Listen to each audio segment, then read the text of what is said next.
On Monday, January 22nd, EU foreign ministers met in Brussels with Israeli Foreign Minister Israel Katz and Palestinian counterpart Riyad al-Maliki to discuss achieving peace in the Middle East.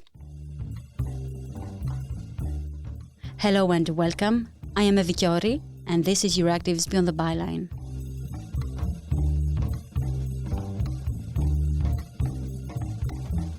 For the European Union, the establishment of a Palestinian statehood is crucial for achieving peace in the Middle East. EU foreign ministers expressed concern over Israeli Prime Minister Benjamin Netanyahu's clear rejection of the idea. Despite being the leading global aid provider to Palestinians, the EU has limited influence on Israel, its largest trading partner. The 27 member countries also have differing opinions on how to handle the situation. However, the dire situation in Gaza increases the urgency for a ceasefire and for an end to the fighting. Alexandra Brzozowski, you are Euractiv's Global Europe and Defence reporter covering EU foreign affairs, and you have been following closely the developments in the Middle East. Over this past weekend, you reported that the EU circulated a peace plan for a credible, comprehensive solution to the Israel-Palestine conflict. So what does this mean? Could you break this plan down for our listeners?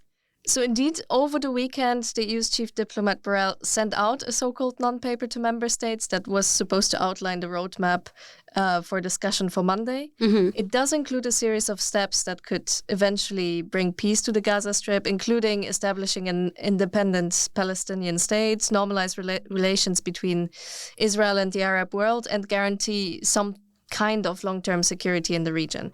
This non-paper also said that the international community could somehow set out consequences attached to engagement or non-engagement by those actors. So without really spelling out what this would mean in practice, are we talking about sanctions? Are we talking about maybe economic incentives to drive the process forward? So that was very unclear from the start.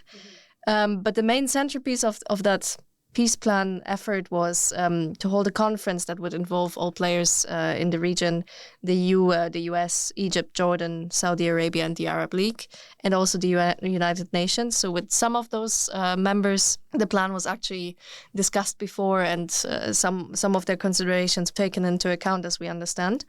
But in general, the approach is kind of based on what we've heard before in New York last year. There was a push for an incentives-based approach towards Middle East peace, but obviously that was before the October 7th attacks, and it was also before the dire situation in Gaza we have now. So what both plans in some way have in common is that it's unclear how to really implement them. So with this fly, especially in the current situation, you already mentioned the 7th October attack and the dire situation in Gaza. And there's been many peace plans over the decades that did not work. You've been writing about these plans for a long, long time. So is this the one that will? Yeah, so I mean, according to EU diplomats that we've been discussing this with over the past few days, there is a broad backing for a two-state solution. But the question marks are rather on how to achieve it in the current circumstances. So Borrell earlier over the weekend indicated that such a solution might be somehow enforced. The question is how. I mean, with Europeans having rather limited leverage in the region, that really doesn't sound like a full plan. And as for the EU roadmap itself, I think support is also a bit more nuanced here, because when we think about obviously the staunch backers of Israel that will be careful to support any initiatives that could question Israel's right to defend itself. So even there, I think we will have to see what the reactions are in the long term. EU foreign ministers in a well-sequenced choreography on Monday met Israeli, Palestinian and Arab counterparts to talk about the wider implications in the Middle East. So how was that, and what were the main takeaways? So it has really been quite a packed Visitors' Day at the Foreign Affairs Council. I think I can't remember a time where there was so many foreign ministers visiting for the same program point. So that was kind of new, and I think that also shows that there might be some willingness to move forward to a solution. One of the main takeaways, though, is I think that it will be very difficult to find common language with the Israelis, both when it comes to the current situation in Gaza and towards a solution of the conflict. We've seen, especially the quotes that came from Israel's right-wing Prime Minister Benjamin Netanyahu, who kind of flatly rejected the idea and vowed to continue with the offensive in Gaza. And essentially he was saying that, according to him, there's no solution rather than absolute victory. So whatever that might mean in the end, it doesn't sound too good. The increased conflict between Borrell and the Israeli side is also not really helpful. Borrell's language over the past weeks has become much more firm on Israel's operations in Gaza and also on the peace process and the handling of Hamas. Indeed, on Monday, Josep Borrell said that the EU is very serious when it comes to a two-state solution. And I start talking more concretely about the two-state solution process. Because peace, it could be many different pieces. What kind of a peace you're talking about? So let's talk about what we want to do. And we want to do is to build a two-state solution. So let's talk about it.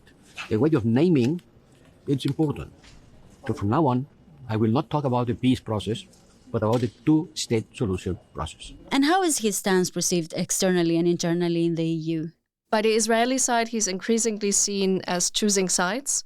But obviously inside the EU, the opinions are very much split on that, as we remember from the issues we had in the early stages of the conflict with Ursula von der Leyen being a bit more Israel-leaning. Then we had the socialists obviously being a bit more careful to support whatever Israel was doing. So when it comes to that, I think we will also have to see how member states react in the long term. But it's clear that the needle is shifting, and the needle is shifting towards the situation in Gaza. Now on this, the Belgian Foreign Minister Hadj El Habib also stressed the need for a two-state solution to establish peace in a durable way in the region. So there is a bit of division on how the member states approach this. So what reactions did you gather from this side? For member states in general, even for the very staunch supporters of Israel, I think it might be increasingly difficult not to criticize the Israeli side. We had an interesting situation, at least in the ministerial on Monday, as far as EU diplomats have told us, where they were rather surprised that Israel's foreign minister Katz showed the room videos of some kind of envisaged artificial island off the coast of Gaza, and a second one on a rail network link to the Middle East and India. So to many in the room, it felt a bit out of place and detached to speak about infrastructure projects rather than go a bit deeper into the current situation on the ground. So it also might suggest that the Israelis might not be willing to listen to peace suggestions that closely in the next few weeks. Thank you, Alex. I am Evi Chiori, and this was Euractiv's Beyond the Byline podcast. Visit Euractiv to stay on top of the latest news, sign up to our podcast newsletter, and if you haven't subscribed yet, you can find us on Spotify, Apple Podcasts, Google Podcasts, or wherever it is that you get your podcasts. This episode was produced by myself, Miriam Sáenz de Tejada, and Nicoleta Yonta. Thank you for tuning in, and until next time. As part of our commitment to accuracy, inclusion, and transparency, Euractiv is part of the Trust Project.